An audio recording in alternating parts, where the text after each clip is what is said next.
تعالوا نعمل للأولاد حلويات غير تقليدية ولذيذة وخفيفة على القلب وصحية، بجد هتعجبهم قوي وكمان هتعجبكم انتوا قبلهم. تعالوا بقى نبدأ في الوصفة، بس قبل ما نبدأ متنسيش تشتركي في القناة وتعملي لايك وكومنت عشان تدعموني. أول حاجة هاتي حوالي 4 وحدات من البطاطا، هنغسلها كويس. بعد كده هنبدأ نقشرها بالسكينة أو المبشرة بتاعتنا.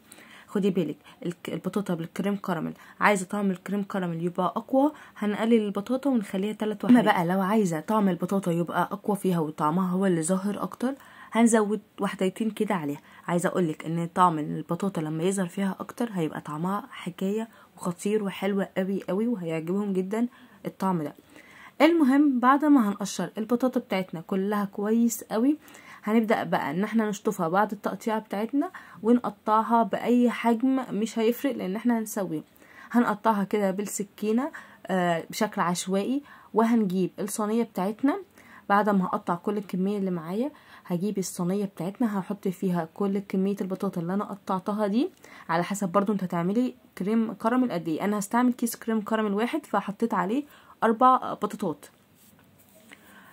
بعد كده في الصينيه حطيت البطاطا اللي انا قطعتها وحطيت عليها نص كوبايه من الميه، وعلى درجه حراره نار متوسطه هسيبها حوالي ربع او تلت ساعه.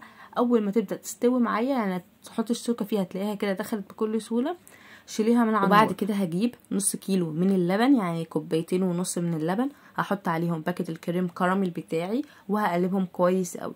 ويا سلام بقى لو عندك قرفه بودر، حطي نص معلقه، حرفيا هتشم الريحه هتبقى تحفه وهتدي طعم جميل قوي.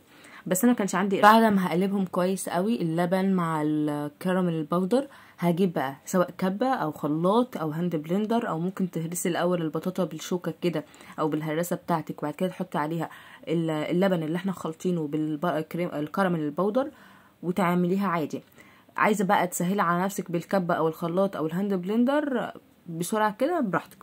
انا جبت الكبه حطيت فيها البطاطا بتاعتي وحطيت عليها كميه اللبن بتاعي، ولو في ميه باقيه من البطاطا اللي احنا سلقناها حطيه فيها، وهنضربها بقى كويس اول لحد ما نوصل لقوام متوسط، لا تقيل ولا خفيف. وعايزه كمان اقول لكم لو انتوا شايفين ان القوام تقيل بالنسبه لكم تقدروا تحطوا عليه ربع كوبايه من اللبن او نص كوبايه على حسب انتوا عايزين القوام يوصل لقد ايه.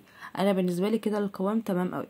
هاتي بقى اي حاجه عندك بس تكون مرفوعه من الجوانب، قالب كيك، بتاع مربع بلاستيك، اي حاجه براحتك، طاجن اللي انت عايزاه. حطي بقى صوص الكراميل اللي بيجي مع الكيس الكراميل البودر اللي هو بيجي معاها في العلبه ده، حطي شويه هنا وشويه، اعمليها في اي اشكال، ممكن تحطيها في طواجن بس او كوبايات، تحطيها في اي حاجه براحتك. وبعد ما اصب الصوص الكراميل بتاعي عادي، هنزل بقى بالخليط اللي احنا ضربناه سواء في الخلاط هاند بلندر او بايدك عادي، وتسويه كويس قوي وتغطيه وتسيبيه بره الاول ربع ساعه تلت ساعه يبرد شويه من السخونيه، وتدخليه التلاجة اقل حاجه ساعتين عشان يمسك معانا، وهندخله التلاجة. ولما نطلعه من التلاجة بقى اقلبوه وشوفوا لي الحلاوه. بس بقى لو وصلت لحد هنا اشتركي في القناه واعملي لايك وكومنت عشان يدعموني. طيب هنا بقى طلعته من التلاجة، انت اصلا هتلاحظي لما تطلعيه من التلاجة ان الحروف بتاعته ثابت الطاجن، يعني من الحرف بتاعه كده تلاقيه بعد عنه، تقلبيه وتخبطي كويس قوي هتلاقيه اتقلب معاكي بكل سهوله.